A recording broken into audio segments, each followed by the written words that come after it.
형들 SK하이닉스의 45조짜리 호재에 60조짜리 숨은 자산까지 곧 터지는데 왜 형들 계좌만 그대로일까? 결론부터 말할게. 호재가 회사 금고를 채우는 거랑 형들 주가가 오르는 건 완전히 다른 얘기야. 그 사이엔 선반영, 수급, 그리고 7월 29일 신주 물량이라는 세 가지 시차가 끼어 있거든. 지금이 중요한 게 이게 다 7월에 코앞으로 닥쳤어. 7월 10일엔 미국 나스닥에 상장할 예정이고 7월 29일엔 국내 신주가 풀릴 예정이야. 호재는 줄줄이 쌓이는데 계좌는 왜 안 움직이는지. 지금 정리 안 해두면 7월 들어가서 혼자 멀미만 나. 그래서 오늘은 이 3중 호재가 진짜 뭔지, 그리고 왜 형들 계좌랑 따로 노는지 하나씩 까볼게. 먼저 짚을 게 있어. 사람들이 호재 3개가 따로따로 떴다고 보는데 사실 이건 하나로 묶인 3중 엔진이야.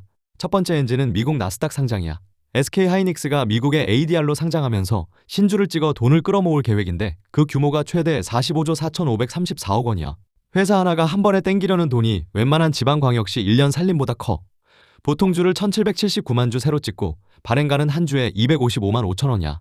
그리고 이 보통주 한 주가 미국에선 10개의 ADR로 쪼개져서 거래돼. 다만 45조는 어디까지나 최대치야. 진짜 금액은 미국에서 수요 예측, 그러니까 사겠다는 주문을 받아본 뒤에야 확정돼. 이 돈은 용인 반도체 팹이랑 청주 패키징 공장, EUV 장비 같은 시설 투자에 쓸 예정이고 첫 거래는 7월 10일 나스닥에서 시작될 예정이야. 티커는 SKHY로 붙어. 두 번째 엔진은 키옥시아라는 숨은 자산이야. 이게 지금 60조 원으로 추산돼. 이 60조가 대체 어떤 구조에서 나온 건지는 뒤에서 제대로 까줄게. 세 번째 엔진은 HBM 슈퍼사이클이야. AI 메모리 수요가 터지면서 2026년 SK하이닉스 HBM 매출이 41.2조 원에 이를 거란 전망이 나와 엔비디아에 들어가는 HBM3는 SK하이닉스가 71% 정도 깔 거란 추정이야. 자, 45조 실탄에 60조 숨은 자산에 HBM까지. 그림만 보면 완벽한 호재 3종 세트야. 근데 여기서 한 가지 의문이 들어. 이렇게 좋은 뉴스가 한꺼번에 쏟아지는데 왜 형들 계좌는 꿈쩍도 안 할까? 답은 의외로 간단해. 호재가 들어오는 통장이랑 형들 계좌가 오르는 통장이 아예 다른 통장이야. 45조든 60조든 그 돈은 회사 금고로 들어가. 그게 바로 주가로 옮겨가는 게 아니라는 뜻이야. 그 사이엔 시차가 끼어 있어. 크게 세 가지야. 첫째, 기대가 이미 주가에 들어가 있어. 좋은 소식이 뉴스로 나올 때쯤이면 큰 손들은 진작에 사놓은 뒤야. 형들이 뉴스 보고 들어가는 순간이 오히려 그들이 파는 순간일 수 있어. 이걸 선반영이라고 불러. 실제로 이게 얼마나 변덕스러운지 가까운 사례 하나 볼게. 둘째, 외국인이 차익 실현으로 빠져나가. 미리 사뒀던 외국인들이 호재 뉴스에 맞춰 슬슬 차익을 챙기고 나가면 그 매도 물량이 주가를 눌러.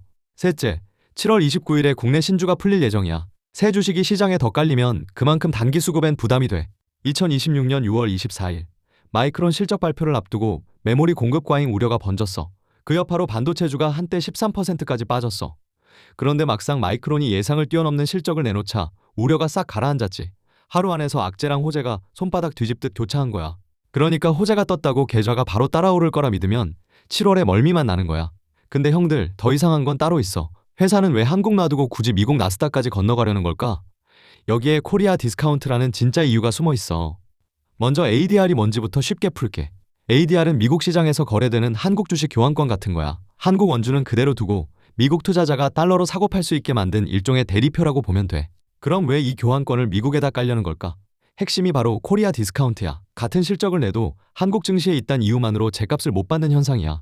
거버넌스, 지정학 리스크, 외국인 접근성 같은 꼬리표가 붙어서 미국의 같은 업종인 마이크론보다 만성적으로 싸게 평가돼 왔거든. 근데 미국 나스닥에 ADR로 상장하면 얘기가 달라져. 미국 기관이랑 반도체랑 기술주를 담는 ETF 패시브 자금이 SK하이닉스를 직접 사줄 수 있게 돼. 수요가 두꺼워지면 시장이 매기는 가격표, 그러니까 밸류 멀티플이 한 단계 위로 다시 매겨질 수 있어. 이걸 재평가라고 불러. 같은 회사인데 어디서 거래되냐에 따라 몸값이 다시 붙는 거지. 실제로 상장 발표 직후 주가가 한때 12%까지 튀기도 했어. 이게 바로 재평가를 기대하는 돈이 미리 움직인 흔적이야. 외국계에선 재평가가 제대로 먹히면 약 30% 상방 여력까지 있다는 전망도 나와. 물론 이게 자동으로 굴러가는 건 아니야. ADR이랑 한국 원주를 맞바꾸는 교환 구조, 이른바 펀지빌리티 같은 일부 조건이 아직 확정 전이거든. 그래서 차익 거래로 먹고 사는 투자자들은 이 구조가 명확해지길 기다리는 상태야. 자, 그럼 진짜 형들이 제일 불안해하는 질문으로 넘어가 보자.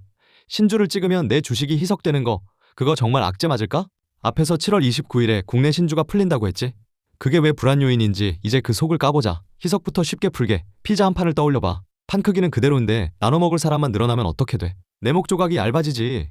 회사 이익이 그 피자 한 판이야. 신주를 새로 찍으면 그 이익을 나눠 가질 주식수가 늘어. 그럼 주식 한 주가 가져가는 이익, 그러니까 EPS가 줄어들어. 형들이 들고 있던 지분율도 그만큼 깎이고.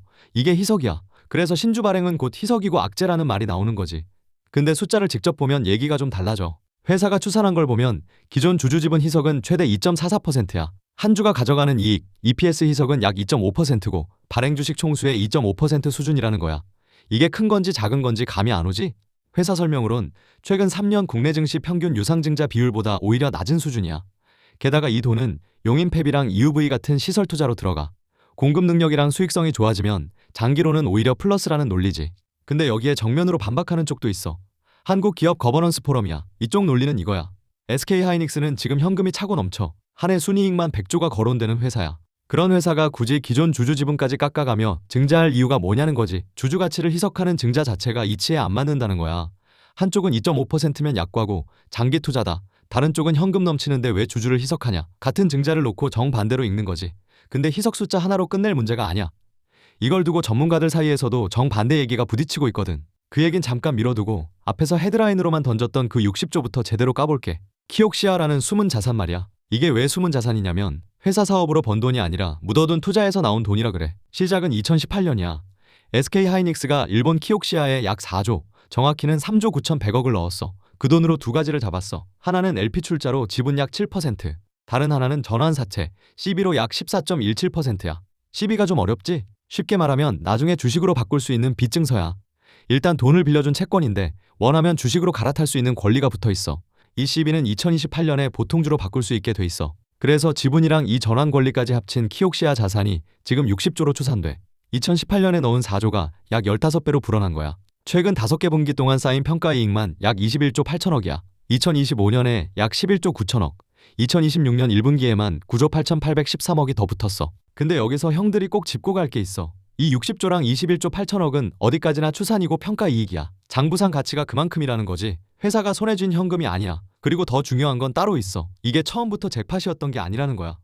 2018년 그 투자, 한때는 실패한 투자라고 욕먹었어. 키옥시아가 적자의 구조조정까지 겪던 시절이 있었거든. 근데 AI 메모리 호황이 터지면서 8년 만에 완전히 뒤집혔어.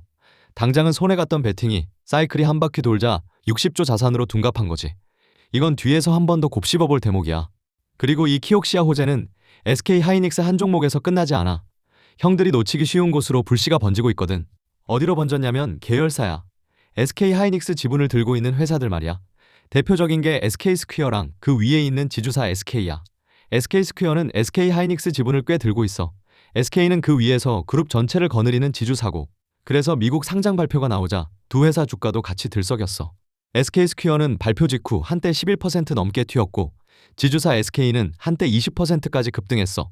본체가 좋아지면 그 지분을 들고 있는 회사 가치도 같이 불어나는 거지. 호재가 한 칸씩 위로 번지는 구조야. 여기에 한 갈래가 더 있어. 키옥시아 자체도 미국 상장을 추진 중이거든. 2026년 5월 15일에 미국 ADS 상장을 하겠다고 발표했고 지금은 미국 SEC, 그러니까 증권당국 승인을 기다리는 중이야. 이게 통과되면 어떻게 될까? 키옥시아 몸값이 오르면 그 지분이랑 시비를 들고 있는 SK하이닉스 자산도 같이 더 불어나. 골드만삭스도 이 상장을 SK하이닉스한테 긍정적이라고 봤어. 호재 위에 호재가 또 얹히는 그림이지. 그런데 형들이 진짜 신경 써야 할 날이 있어. 7월 29일 국내 신주가 상장 예정이거든. 이때 풀리는 물량이 형들 계좌 단기 흐름에 어떻게 작용할지 지금 짚고 가야 해. 미국 첫 거래는 7월 10일. 그 사이 7월 14일에 청약이랑 납입이 있어. 그리고 국내 신주는 7월 29일에 풀려. 미국에서 먼저 거래가 시작되고 한국 신주는 보름쯤 뒤에 시장에 나오는 거야. 이 시차 때문에 7월 말에 쏟아지는 신주 물량이 국내 단기 수급을 흔들 수 있어. 앞에서 깔아둔 그 7월 29일 물량 말이야. 그래서 이건 호재로 볼 게 아니라 단기 변수로 따로 떼서 봐야 해. 자, 그럼 이 모든 걸 종합하면 형들은 결국 환호와 불안 사이 어디에 서 있어야 할까? 먼저 좋은 쪽부터 묶어보자. 지금까지 깐 세 호재가 따로 노는 게 아니라 하나의 3중 엔진이야. 미국에서 들어올 ADR 실탄, 60조로 추산되는 키옥시아 숨은 자산, 그리고 엔비디아 HBM3E 물량 71%를 쥔 슈퍼사이클. 여기에 코리아 디스카운트를 푸는 미국 패시브 재평가까지 얹히면 장기 그림은 꽤 묵직해. 근데 호재만 떠들면 그건 절반짜리야. 리스크도 솔직히 까볼게. 핵심은 HBM이 언제 꺾이냐는 피크아웃 논쟁이야. 한쪽은 미래에셋이야. 메모리 3사 2026년 설비 투자가 750억 달러를 넘게 불어나니까 그 물량이 다 돌아가는 2027년에서 2028년엔 공급 과잉으로 업황이 피크아웃할 수 있다고 봐. 반대쪽은 SK하이닉스랑 BOFA야. AI 수요가 워낙 가팔라서 공급이 단기간에 못 따라잡는데 BOFA 분석으론 투자가 55% 급증해도 실제 생산 증가는 20%가 안 돼. 돈 대부분이 공장 인프라랑 공정 전환에 들어가서 정작 찍어내는 양은 그만큼 안 는다는 거지. 그래서 공급 과잉은 제한적이라고 봐. 양쪽을 다 저울에 올려봤어. 솔직히 말하면 데이터를 종합했을 때 장기 재평가 쪽에 무게가 더 실린다고 봐. 이유는 두 가지야. 하나는 수급이야. 투자는 55% 늘어도 실제 물량은 20% 미만이라면 적어도 단시일 안에 공급이 수요를 덮칠 그림은 아니거든. 다른 하나는 키옥시아 설레야. 한때 실패한 투자라고 욕먹던 4조가 8년 만에 60조로 뒤집혔잖아. 단기 부담도 사이클을 한 바퀴 돌려놓고 보면 그때랑 전혀 다르게 읽힌다는 거지. 단, 여기서 김칫국부터 마시면 안 돼. 처음에 말한 그 세 가지 시차. 기억나지? 기대는 이미 한참 선반영됐고 7월 29일 신주 물량까지 겹치면 단기 주가는 반대로 갈 수도 있어. 그러니까 장기 방향은 위쪽에 무게를 두되 7월 그 며칠은 따로 떼서 지켜봐야 해. 그래서 형들이 7월에 뭘 보고 어떻게 판단하면 좋을지 마지막으로 정리해줄게. 복잡하게 갈 거 없어. 막연한 환호나 공포 대신 딱 세 가지만 달력에 표시해두면 돼. 첫째, 7월 10일 미국 나스닥에서 ADR이 첫 거래를 시작할 예정이야. 여기서 봐야 할 건 가격보다 반응이야. 코리아 디스카운트를 풀겠다던 미국 기관이랑 패시브 자금이 실제로 들어오는지 그 첫 신호를 이날 확인하는 거지. 둘째, 7월 14일에 청약이랑 납입이 잡혀있고 그게 7월 29일에 국내 신주 상장으로 이어질 예정이야. 앞에서 계속 단기 변수라고 못 박았던 그 물량 바로 이날 풀려. 7월 말에 형들 계좌가 좀 무거워 보여도 그게 회사가 망가져서가 아니라 신주가 쏟아진 일시적 수급 문제일 수 있다는 거 미리 알고 보면 덜 흔들려. 셋째는 견눈질로 챙길 카드야. 키옥시아 미국 상장, 그 SEC 승인이 어디까지 갔는지. 이게 통과되면 60조 숨은 자산에 불이 한 번 더 붙는 2차 모멘텀이니까. 결국 핵심은 하나야. 호재가 회사 금고를 채우는 거랑 형들 주가가 오르는 건 끝까지 다른 트랙이라는 거. 이 세 날짜를 기준점으로 형들이 직접 흐름을 점검하면 뉴스 헤드라인에 휘둘리지 않고 형들만의 잣대로 볼 수 있어. 형들, 이번 영상도 도움됐으면 구독이랑 좋아요 한 번씩 시원하게 눌러줘. 그리고 다뤄줬으면 하는 주제 있으면 댓글로 남겨줘. 열심히 자료 모아서 제대로 풀어줄게.